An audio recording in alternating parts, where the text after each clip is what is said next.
So I've got a confession. I'm dyslexic. And in this video, I'm going to show you 4 books that changed how I read and made me want to read more, starting from my childhood up into my adult life. So yeah, I'm going to tell you a few stories about the books as well. So when I was a kid, my mum couldn't get me to read anything, and my mum's a very avid reader. So the only book that I remember as a child, I was talking about 6 or 7, is the only books that I would read as well, was the Goosebumps books. So, and this was my favourite, and it's the one that I remember. I remember at school, I think it was World Book Day, and they said, you know, who do you want to dress up as? I was like, oh, the Headless Ghost from Goosebumps. So I remember, you know, and we're in the playground, and then there's all the parents, and I'm there with a football under my arm for the head, with a face drawn on it, and a sheet over my head, because I was a headless ghost. And it's a vivid memory that it's the first memory I have of books, and I actually reread this book not that long ago, and even now it's actually a book that, you know, is still really, really good. It's basically about 2 friends that are causing havoc in a town, and they decide to go up to one of the haunted houses, and yeah, put it this way, in the end they decide that they're not going to haunt anymore, because, you know, there's a story up there that there is a headless ghost, a boy, and it tells you about the story of the headless ghost, and they're scared. And yeah, it was just a really, really good book. I know they still do these books now, so if your children are dyslexic and you can't get them to read, try this book out, because it worked for me. See if it worked for them. So that was the first one.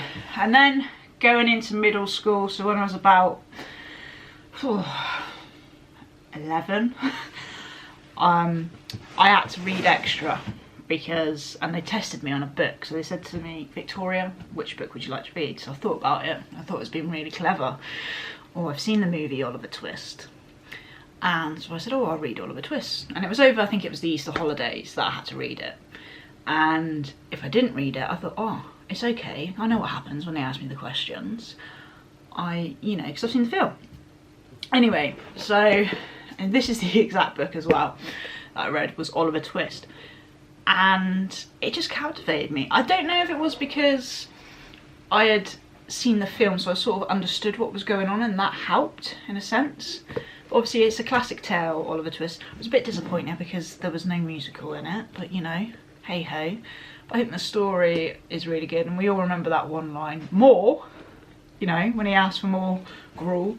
And yeah, it's a classic, and I think even now I read classic books because, well, I actually enjoy some classic books. I've just read Wuthering Heights, which I was putting off for ages, and I really, really enjoyed it. So yeah, so this was the second book that really, really got me into reading. And obviously I've read, what other books were it is? A Christmas Carol, although the movie, the Muppet Christmas movie's a lot better than the book. And I think I've read A Tale of Two Cities, but I think I'll go back and read that again at some point.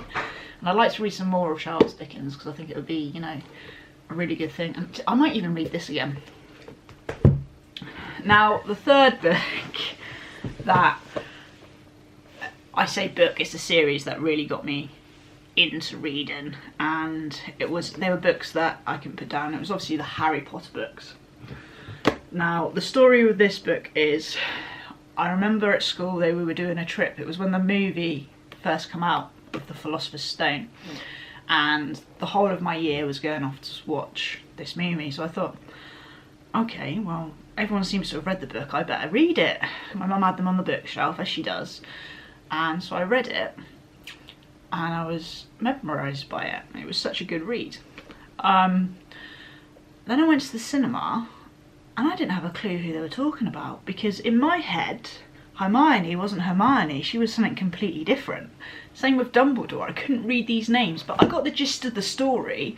And even now, with some of the books that I read, like maybe Tolkien, or what am I reading, like I'm reading Dune at the minute, some of the names I'm not going to get right, but in my head, they're right to me. So I understand the story, but I just might get the names wrong. And this is what happened with Harry Potter. But it was alright, because after I watched that movie, I obviously knew what all the names were. So yeah, this was a series, and when the last book come out, my mum had pre-ordered it, so when the Deathly Hallows come out, and I remember that first week I read that book and I couldn't put it down, and that was the first time in my life that I really enjoyed reading, and it was thanks to J.K. Rowling, to the point that I've actually just started rereading this book and just reliving all those memories of the Sorting Hat, of Diagon Alley, and meeting Hagrid for the first time. It's just, you know, it's just amazing. So yeah, this was another book that actually changed my life. So, and the final book that I'm going to talk to you about that changed my life, I actually only read 4 or 5 years ago. It was during the dreaded COVID, and I said to my mum, I said, look, can you find me a book to read that you think I'm going to enjoy, because I'm bored. So I watched everything on telly, on Netflix. So she sent me over a few books, and one of them I think was The Odyssey, which I didn't read, but I do want to read. And the other one was this, The Pillars of the Earth by Ken Follett. Now, to explain this book, and it's gonna sound boring how I explain it, it's about building a cathedral, but the historical, in a historical period within England, but the way he writes about how they build this cathedral, and there's a lot of history, and I think that's what drew me to it. And I've actually now read the whole of his Kingsbridge series, and he's an author that I absolutely love. But yeah, this book made me fall even more in love with reading, and now I just read anything. If you put it in front of me, I read anything. Before, between sort of like when I was in my teens, yes, I did read maybe a Harlan Coben or a, who else did I read? I was very into Clive Cussler, and because his reading in my head I just loved. I think there was, because there is a little bit of history elements in his, so that's probably why I enjoyed it. But I would never constantly read like I do now. I think I read about one book every week, which is really good for me. And I read anything now. I read a classic book, I'm thinking. But yeah, this book, if anyone says to me, what book do you think I should read, I always say it's The Pillars of the Earth. So yeah, so they are the 4 books that changed my world when it comes to reading. So yeah, let me know in the comments below what books you really enjoy and that changed your life. And yeah, thanks for watching. Please subscribe and like this video, and I'll catch you in the next one. Thanks, bye.